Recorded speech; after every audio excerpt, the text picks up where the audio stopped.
Good morning. Shalom Hamas.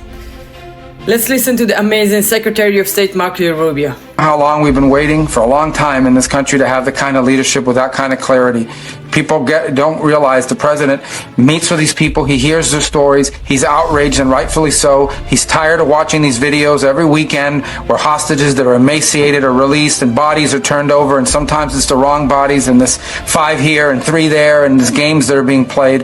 And he's lost his patience with it. He's been very clear about this from the beginning. He's created space and time for this to be solved, and now it's time for seeing it come to an end. It's enough of this already. These people have been in captivity now for over a year and a half. These are monsters. It needs to stop. And you know, I wish there were more international pressure along the same lines here. But I'm glad he's putting those statements out. I think he doesn't say these things and not mean it, as folks are finding out around the world. If he says he's going to do something, he'll do it. He'll do it. And so they better take that seriously. We've been waiting for so long for a leader like President Trump to finally come back to the White House and say what he means and do what he means. A man of his word, a man of promises made, promises kept. Let's recap again that beautiful message that he said to Hamas yesterday after meeting the released and rescued hostage in the White House. Do not mess with Trump. He sent to Israel all of the ammunition that they need in order to wipe Hamas off the face of the earth, and his patience is over. He's done, we are done, we are rightfully angry, fucking pissed of the inhumane treatment of our people in the dungeons of Gaza. These brave hostages, the heroes, superheroes that survived hell, 8 of them yesterday met Trump at the White House. I got so emotional seeing this footage and the things that they shared with him. Hostages like Omer Shem Tov shared how he and his family believe that God himself sent Trump to save them. Also Naama Levy, who was released, shared that they didn't have hope until Trump came along, and when Trump came along they had hope that they would be released, and that's what happened. Also, the rest of the hostages agreed to that. There was also rescued hostage Noah Argamani over there who already met with Trump before. All of them were there to continue the fight for the remaining 59 hostages, and this is why I'm here every morning and I'm never giving up until all 59 hostages will be released, and Hamas, Palestinian Islamic Jihad, UNRWA, the UN, and the rest of the monsters who kidnap them and torturing them will surrender. We will not live side by side with these monsters, and we demand an international pressure. Join Trump's threats.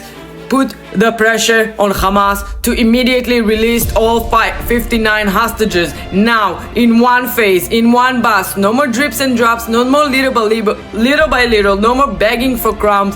We demand all of them out of there at once. Meanwhile, there's some reports from Hamas side that they claiming that this is sabotaging the ceasefire. You fucking morons, you are sabotaging the ceasefire. You are sabotaging your lives and the lives of the Gazans. If it's not clear to you by now, let our people go and you can leave. Whoever is not gonna release the hostages will die. I love this language. This is the language. These are the threats. This is the message that we should have heard from every world leader, including Biden, on October 8th. And we wouldn't have been here, and many hostages would have been alive today.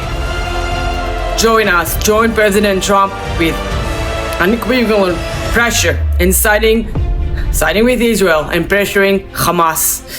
Meanwhile, and people are not wondering why Israel is not going along with it. Meanwhile, just so you know, the IDF have changed its chief of staff. The chief of staff that was in office on October 7th has resigned, and now his replacement, congratulations and good luck, his replacement finally was sworn in and starting his job. So while he's changing the chief of staff of the IDF, you definitely don't want to resume a war in full force. But now that we have our new chief of staff, Israel is finally getting all the ammunition and the equipment that they was desperately needed this whole time.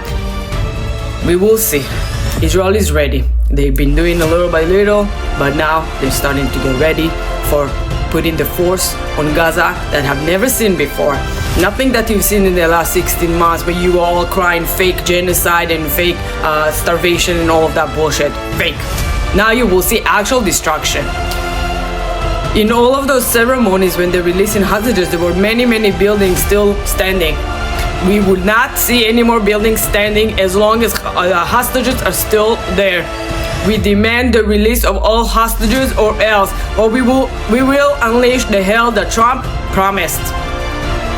Meanwhile, also, just so you know, anyone in the area, that Israel and United States Air Forces have been doing drills together, successful ones. You can see Israeli jets flying along with American bomber B-52 and conducting drills. Wonder why? Just to send a message. If it's just to send a message, was actually practicing for upcoming operation. But the allyship between Israel and the United States have never been as strong. I mean, it was as strong in the first term of Trump, but now we're reaching new heights. We have a full cabinet who supports Israel's right to wipe our enemies off the face of the earth, our right to live in our ancestral homeland, giving us support that we never seen before, including Judea and Samaria, and of course in Gaza. We will be victorious like never before. We've been victorious. We've been surviving through thousands of years, but thankfully now we have a best friend in the White House.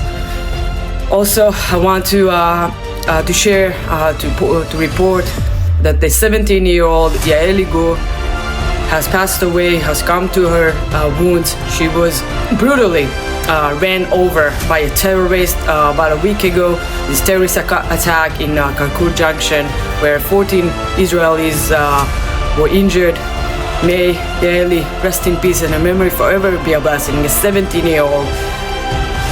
What a shame that we just trying to live. We're just trying to live in our country. We are a nation of light. We're a nation that praises life. We do good to the world. We send volunteers all over the world to help people in serious conditions.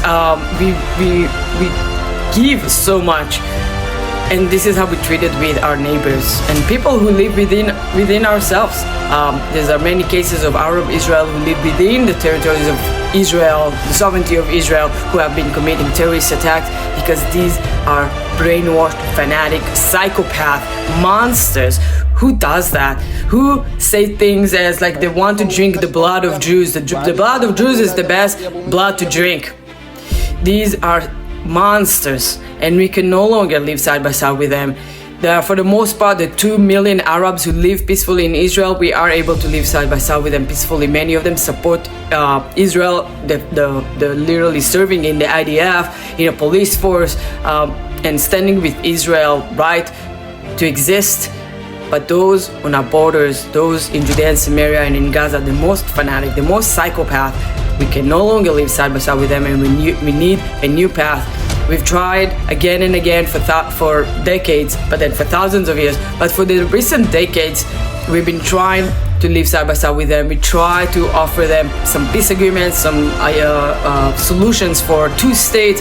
They will all decline. They don't want to live with us. They don't want a Jewish state. They don't want Jews to be alive. And therefore, we must change directions. We need a new direction, and I'm so thankful for Trump, for his bold leadership, and we will get there.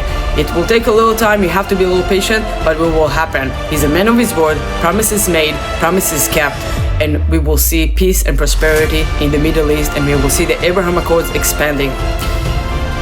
I am a proud Trump supporter today and every day, and I'm a proud Israeli and soon to be a proud American. But I'm standing for Israel and for the hostages. Join us with the pressure and demand all 59 hostages to be released at once, or else. And Israel will continue to live in a homeland, in an ancestral homeland, Israel, from the Jordan River through Judea and Samaria to the Middle East for eternity. Am Israel Chai, forever.